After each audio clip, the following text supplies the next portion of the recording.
रहबर कोई मिला नहीं, अकेले ही हम चल दिए। रहबर कोई मिला नहीं, अकेले ही हम चल दिए। विष उगला जमाने ने, विष उगला जमाने ने, हर मोड़ पर नीलकंठ हम हो गए।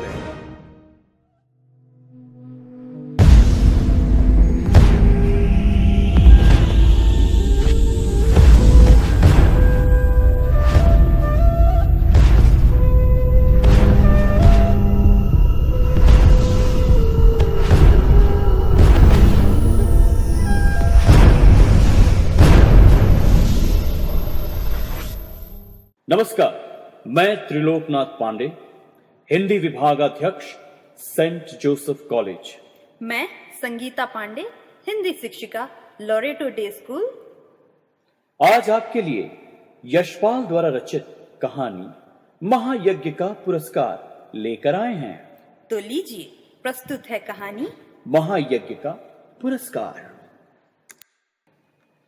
एक धनी सेठ थे, अत्यंत विनम्र और उदार, धर्मपरायण इतने कि कोई साधु संत उनके द्वार से निराश न लौटता, भरपेट भोजन पाता। भंडार का द्वार सबके लिए खुला था, जो हाथ पसारे वहीं पाए। सेठ ने बहुत से यज्ञ किए थे और दान में न जाने कितना धन दीन दुखियों में बांट दिया था, पर सब दिन होते न एक समान। अकस्मात दिन फिरे और सेठ को गरीबी का मुंह देखना पड़ा। संगी साथियों ने भी मुंह फेर लिया और नौबत यहाँ तक आ गई कि सेठ व सेठानी भूखों मरने लगे। उन दिनों एक प्रथा प्रचलित थी, यज्ञों के फल का क्रय विक्रय हुआ करता था। छोटा बड़ा जैसा यज्ञ होता, उसके अनुसार मूल्य मिल जाता। जब बहुत तंगी हुई तो एक दिन सेठानी ने कहा, न हो तो एक यज्ञ ही बेच डालो। सुनकर पहले तो सेठ बहुत दुखी हुए, पर बाद में अपनी तंगी का विचार कर एक यज्ञ बेचने के लिए तैयार हो गए। सेठ के यहाँ से 10-12 कोस की दूरी पर कुंदनपुर नाम का एक नगर था, जिसमें एक बहुत बड़े सेठ रहते थे। लोग उन्हें धन्ना सेठ कहते थे। यह अफवाह थी कि उनकी सेठानी को कोई दैवी शक्ति प्राप्त है, जिससे वह तीनों लोगों की बात जान लेती है। धन की उनके पास कोई कमी न थी। विपदग्रस्त सेठ ने उन्हीं के हाथ एक यज्ञ बेचने का विचार किया। दूर की मंजिल थी, सो सेठानी जैसे तैसे पड़ोस से थोड़ा सा आटा मांग लाई और रास्ते के लिए 4 मोटी मोटी रोटियां बना पोटली में बांधकर सेठ को दे दी। सेठ बड़े तड़के उठे और कुंदनपुर की ओर चल दिए। गर्मी के दिन थे। सेठ ने सोचा कि सूरज निकले जब तक जितना रास्ता पार कर लूं उतना ही अच्छा। यह सोचकर वे खूब तेज चलने लगे, लेकिन आधा रास्ता पार करते करते धूप में इतनी तेजी आ गई कि चलने में कष्ट होने लगा। पसीने से उनकी सारी देह लथपथ हो गई और भूख भी सताने लगी। सामने वृक्षों का एक कुंज और कुआं देखकर सेठ ने विचार किया कि यहाँ थोड़ी देर रुककर भोजन और विश्राम कर लेना चाहिए। यह सोच वे एक कुंज की ओर बढ़े। पोटली से लोटा डोर निकालकर पानी खींचा और हाथ पैर धोए। उसके बाद एक लोटा पानी लेकर पेड़ के नीचे आ बैठे और खाने के लिए रोटी निकालकर तोड़ने ही वाले थे कि क्या देखते हैं, निकट ही कोई हाथ भर की दूरी पर एक कुत्ता बड़ा छटपटा रहा है। बेचारे का पेट कमर से लगा था। सेठ को रोटी खोलते देख वो बार बार गर्दन उठाता, पर दुर्बलता के कारण उसकी गर्दन गिर जाती थी। यह देख सेठ का हृदय दया से भर आया। बेचारे को कई दिन से खाना नहीं मिला, दिखता है तभी तो यह हालत हो गई है। सेठ ने एक रोटी उठाई और टुकड़े टुकड़े कर कुत्ते के सामने डाल दी। कुत्ता भूखा तो था ही, धीरे धीरे सारी रोटी खा गया। अब उसके शरीर में थोड़ी जान आती दिखाई दी। वह मुंह उठाकर सेठ की ओर देखने लगा। उसकी आंखों में कृतज्ञता थी। सेठ ने सोचा कि एक रोटी इसे और खिला दूं तो फिर चलने फिरने योग्य हो जाएगा। यह सोचकर सेठ ने एक और रोटी टुकड़े टुकड़े करके उसे खिला दी।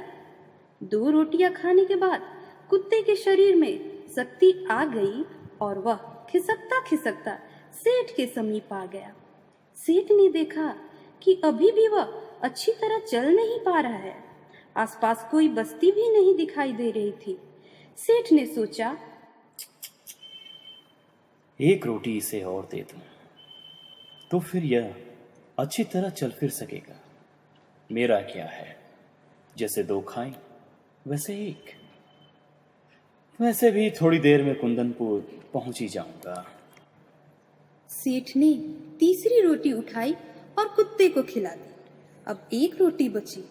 उसे लेकर वे स्वयं खाने ही वाले थे कि सेठ ने देखा कुत्ते की आंखें अब भी उनकी ओर जमी हैं। उन आंखों में करुण याचना है। सहसा सेठ के मुंह से निकला, हाय, बेचारा ना जाने कितने दिनों से भूखा है। उनके मन में आया, मेरा काम तो पानी से भी चल सकता है। इस बेचारे मूक और बेबस जीव को एक रोटी और मिल जाए तो फिर निश्चय ही इसमें इतनी ताकत आ जाएगी, किसी बस्ती तक पहुंच सकेगा।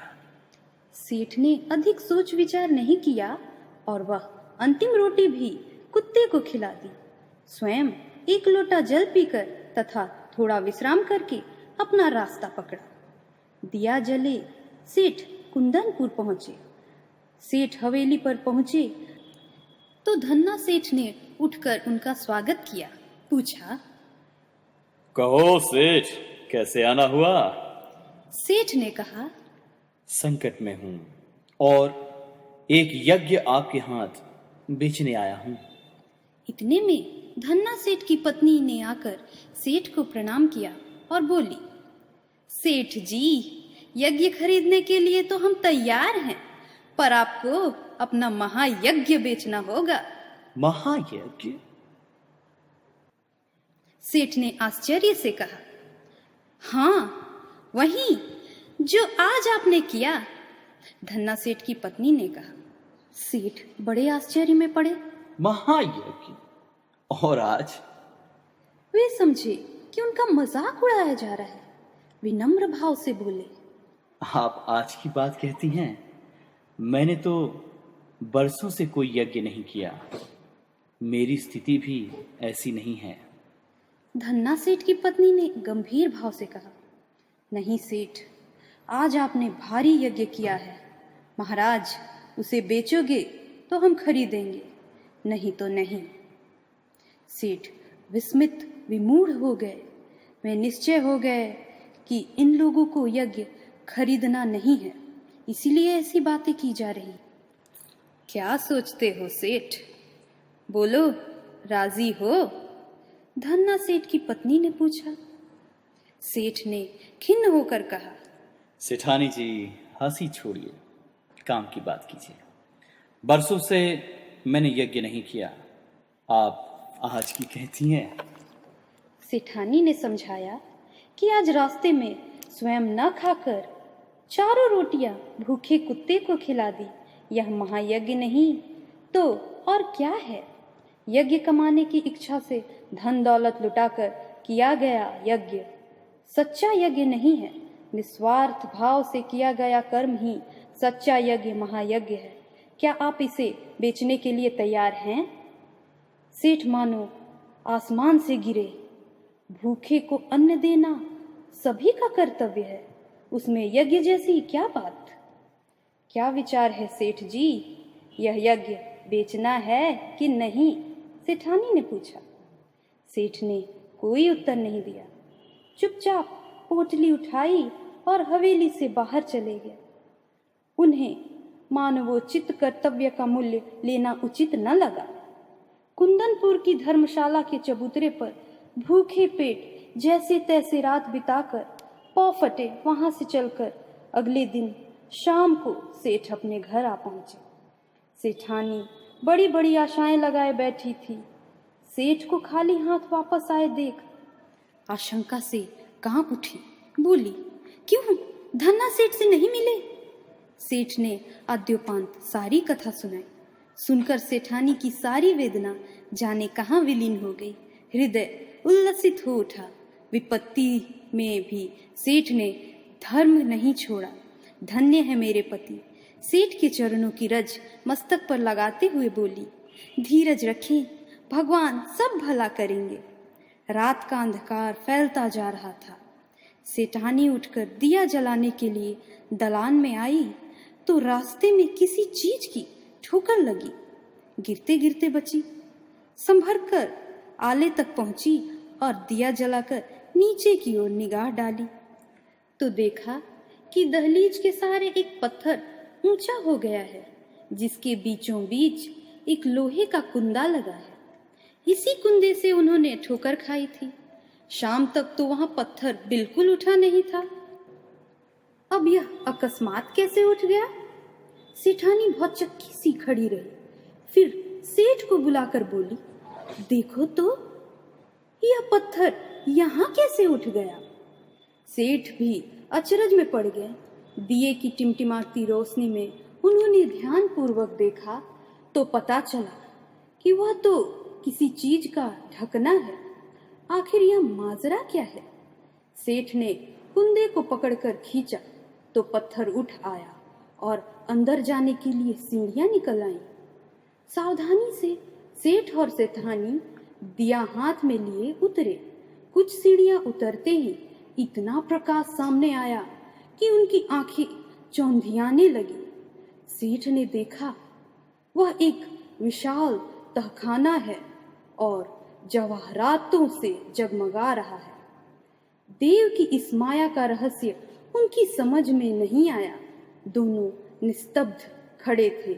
तभी अदृश्य पर स्पष्ट स्वर में उन्हें सुनाई दिया, ओ सेठ, स्वयं भूखे रहकर अपना कर्तव्य मानकर प्रसन्न चित्त तुमने मरणासन कुत्ते को चारों रोटियां खिलाकर उसकी जान बचाई। उस महायज्ञ का यह पुरस्कार है। सेठ और सेठानी इस दिव्य वाणी को सुनकर कृतकृत्य हुए। वहीं धरती पर माथा टेककर उन दोनों ने भगवान के चरणों में प्रणाम किया।